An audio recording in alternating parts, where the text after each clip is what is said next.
everyone, I'm so excited to finally be back with another video for you after my very long break. Today I'm participating in the Craft Collabs Christmas in July vlog hop, and I'm super excited. It's a great new thing I found, and I'm excited I get to participate this month. So there is a giveaway that goes with this vlog hop, and it is for the little paper tree, which is based out of the UK, and you can check down in the description box below, see how to enter, win, and then make sure you check out everyone else on the hop. Now, onto the project. So here I have about 5 by 4 1/4 inch cardstock piece, and I'm going to do some distress ink blending. So I have chipped sapphire, faded jeans, and stormy sky, and I'm going to use the life-changing blender brushes by Picket Fence. These are I really have enjoyed working with these brushes. They're a relatively new purchase for me, but I do feel like they make blending easier. I don't necessarily have to push as hard when I do my blending, and it just makes it easier all around. My hand's not as sore when I'm done, especially if I'm doing a lot of colors.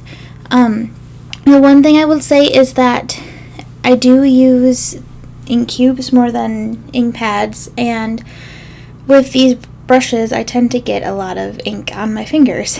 So I just mentioned that because even though it doesn't really bother me that much, I know a lot of people who getting ink on their fingers can really drive them crazy.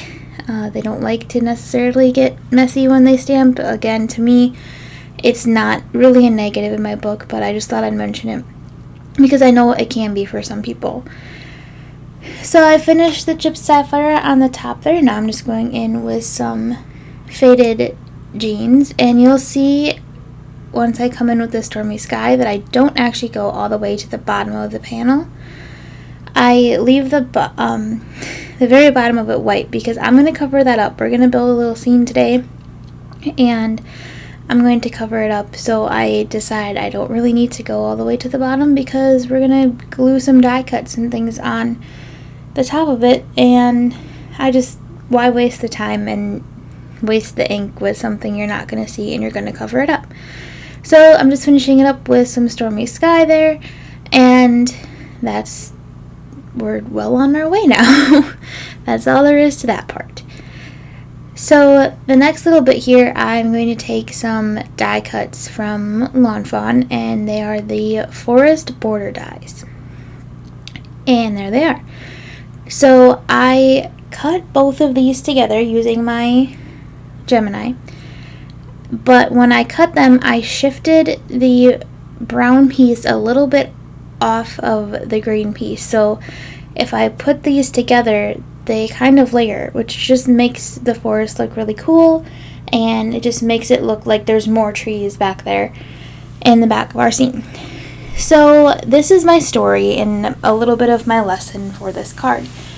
So these are, again, Lawn Fawn dies, and if you know the Lawn Fawn Scene Builder dies, they all coordinate with each other. So all the hills, all the curves in the hills all match.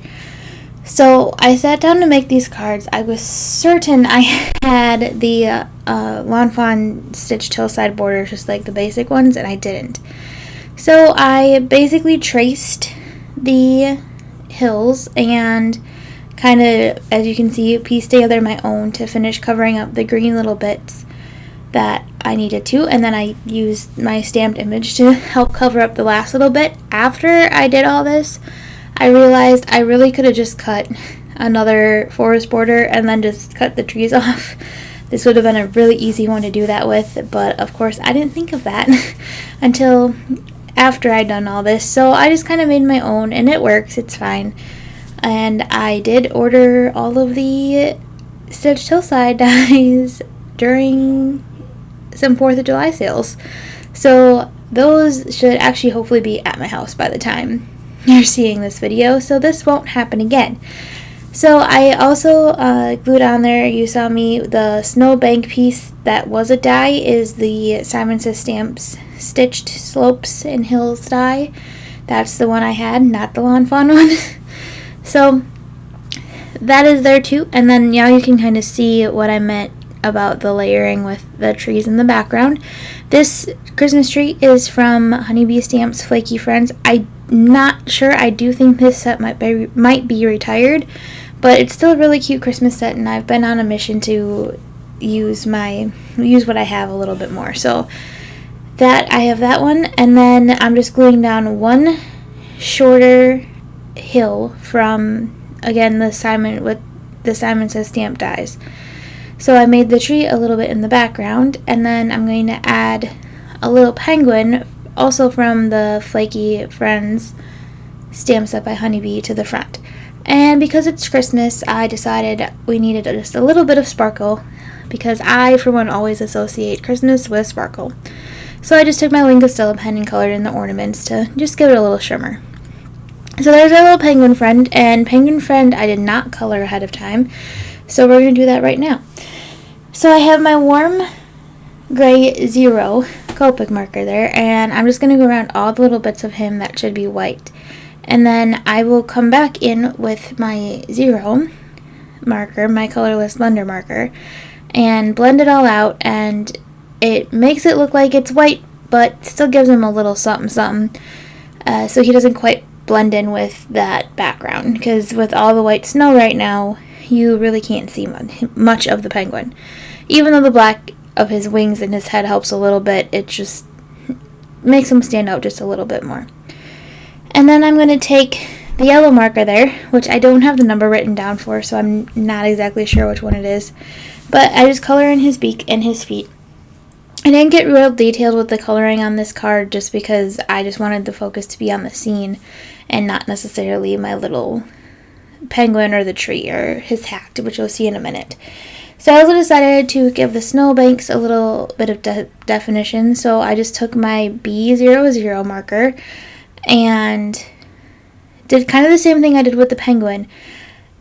Drew in kind of the shadowy areas where the snowbanks are, and then took my colorless blender marker and blended it out so that it went back to white. And you can see I put a lot of the colorless blender down. The blue is a little darker. I probably could have gone with a lighter blue, but I wanted us to know it was there. I didn't want it to be invisible, so I went with the darker blue. But, just blend it out. It'll go out. It'll lighten a little bit because the lines were a little harsh at first, and I was a little nervous. But now that it's dried and had its time to do its thing, it looks great. So don't be afraid of using your colorless blender and just adding a little something that'll give you a little definition there. You honestly don't see most of the snowbanks by the end anyway because I cover it up quite a bit. But it just gives a little definition. And there's where our little penguin boy is going to go. And I'm just going to stick him on real quick. And then the scene part of the card is done. And we get to have some fun with some other little elements. So this is one of the major techniques I wanted to show you guys today. And that is the Marvy snow marker. Now, these have been around for a long time, but I still encounter people who ask about it and don't know what it is. So I thought I'd pop it in a video, and Christmas in July felt like a good reason to do it. So I have this little hat here that I colored green off camera, and I just took this snow marker and colored in the fur edges. I think another fun way to do this would be with flock, but I just chose to use the snow marker. Or if you have a puffy embossing powder, I had actually intended to do this with the Gina K Designs puffy white embossing powder, but I didn't get it in time for the video. I didn't even order it in time for the video, honestly. So I used the snow marker, and my snow marker has been used and abused, so it really doesn't work as well, and I kind of need to get a new one. It's pretty old. So I do it twice, which is part of the reason it's probably messed up, because I do that a lot because I don't have the patience to get it started. So my biggest advice with the snow marker is to push on it. It works like a paint marker almost, where you have to push on it to get it started. So my advice, have patience, push on it, let it get flowing before you try to use it. You'll get so much better results from it. But yeah, you just take it, put it on, heat it up, and then it puffs up. That's basically how it works. That's all there is to it. Then I just have another one of my favorite products here, which are the Zotz Bling dots. So they're little glue dots. They're really, really tiny. And they're great for gluing these little tiny scene builder things like hats or accessories. If you're a Lawn Fawn fan, they always have all those little accessories that go with their little critters. They're great for that. I use it all the time for stuff like that. They're also good for sequins or small embellishments you'd want to add. So I like to have them around. I just recommend them to everyone if you do a lot of this kind of stuff. So I'm going to kind of map out the rest of my scene, and we're going to go back and work on the sky now. So I have a little snowflake stamp there, which is also from the Flaky Friends stamp set. And I'm going to stamp it with my Versamark cube and my Versamark ink. Now, if you're paying attention, you know that I forgot to put my embossing buddy down. So in this case, it's okay because I don't really mind some extra sparkle in the sky from some embossing powder that'll get left behind, and I haven't glued the scene down yet, so I'm going to actually pull that off, and now I don't have to worry about embossing powder getting on that. And I'm going to end up adding a few more snowflakes too, because I decided I want a little lower in the sky that might be coming up over our little scene. So I just basically stamped them, and now I'm going to emboss them in Silver Gina K Designs embossing powder, which I really like this embossing powder. It's really nice and shiny, but not too sparkly if that's not what you're looking for. And then heat it up, let it melt, and then it'll give me some nice sparkly snowflakes in the sky. You do lose a little bit of the detail in the snowflakes with the embossing powder, but it's really not too bad, especially because it's a background. And I just need there to be cute snowflakes in the sky. And then to finish off the background, once I'm done heat embossing everything, which holy cow, does heat embossing look really cool, sped up, I'm going to use the snow marker again. So you'll see in a minute here that after the first run of snowflakes with the snow marker, I really get it going and it works really well. And that's, again, patience. Just let it get working, because I was struggling with it this first round. I couldn't get anything to come out of it, and was just kind of like, okay, whatever, it'll be fine. So when I puffed it up, they just look like really, really light snowflakes, which is fine with me. That's really all I wanted, was just a little extra detail. I didn't really want it to take away from the sparkly snowflakes. So I'm just going to heat up the little bits that I got out. And then I decided, after I looked at it, that I wanted a few more snowflakes. So I go back in for a second round, and that one works a lot better, because I actually get the marker flowing, and I ended up with a big blobby one in the corner. But then once I got it flowing, it was like, oh look, we're going to get some nice puffy snowflakes now. So now that that's done, it's time to put it all together. But first we're going to stamp the sentiment on. And I did a sentiment also from the Flaky Friends stamp set, which says, "'Tis the season to be freezin'." So where I live in Wisconsin, it's always really cold for Christmas. So I thought it was appropriate, especially because the day I filmed this, it was 90 degrees here, which is pretty much the exact opposite of what we usually have at Christmas. And yeah, it just seemed to fit. I, for one, generally prefer the cooler weather to the warmer weather, so let me know down in the comments below if you're a warm weather person or a cold weather person. So I'm stamping this with VersaFine Onyx Black ink. I really like to use that for sentiments and greetings, because it's a really nice crisp ink. It just always seems to come out really good, and it doesn't really get fuzzy. Of course, the only thing to remember is it does take a little longer to dry than some other dye inks, but it's still fairly quick drying, so it's not like you can't touch it for an hour or two after you use it.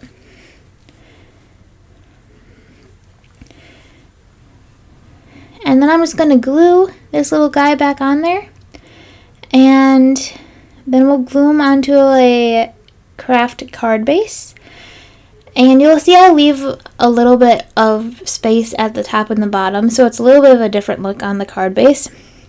But I kind of like the little extra frame for him. It just makes him stand out a little bit more. So I just wanted to say thank you so much for watching, and I hope you'll stop around everyone else on the blog hop and see their great creations. And don't forget to like, subscribe, and comment down below. And I'll see you in a couple of weeks with another video. And I already have it filmed and edited, so it's all ready to go. And I will see you next time. Have a crafty day.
and then we'll just heat that up, and then there we go. So there's our background all set to go, and then we will just glue our scene onto the front, and then we'll stamp our sentiment. So I think I finally learned my lesson on not using my MISTI. So I'm going to make sure I use my MISTI to stamp the sentiment, because I'm almost done, and I ruined many projects by not using my MISTI. So while I stamp the sentiment on here, I'm going to answer my question for you guys. So I tend to find that, at least while I'm organizing right now, I get more inspired by the stamp set. Whatever stamps that I've pulled out to work with, I usually go, oh, I know exactly what I want to do with this. And then that's what I do. I'm also, but on the same flip side, I'm also go the other way and be super technique driven. Like lately I've been kind of obsessed with wreath builders. So I have another wreath builder card in mind. I actually have several wreath builder cards in mind. So I hope you all don't mind all that coming up soon. Maybe I won't share all of them. We'll see how many I make. But I know we'll have at least one more wreath builder post this month. So here's my little 'Tis the Season to Be Freezin' stamp set, which I just think is super cute. I stamped it in VersaFine Onyx Black ink, because that's my favorite to use on sentiments. It's really nice and crisp and doesn't get fuzzy, and I like it a lot. You do have to wait for it to dry, of course, because it just needs a minute, but it's a little slower drying. But it's not like you have to leave it sit overnight or anything like that. And then all we're going to do is glue this little scene onto the front of my card there, like so. And then I believe I pick a craft card base to glue it onto, because I love craft card bases. They make me happy. And once we get that glued on, that's it. That's all there is for this card. Nice and easy and simple. So thank you so much for watching, and don't forget to like, subscribe, and comment down below. You can stop by the blog to check out some more pictures and see a supply list and all that kind of stuff. Don't forget to continue on with the blog hop. Stop and see the rest of the great videos and blog posts and cards and creators that we have before and after me. Hopefully you visited someone before me, and now you're gonna head off to someone after me, because I don't have the list yet when I'm filming this. So again, thank you so much for stopping by today, and I hope you enjoyed today's card, and I will see you in a few weeks with another video. Have a crafty day.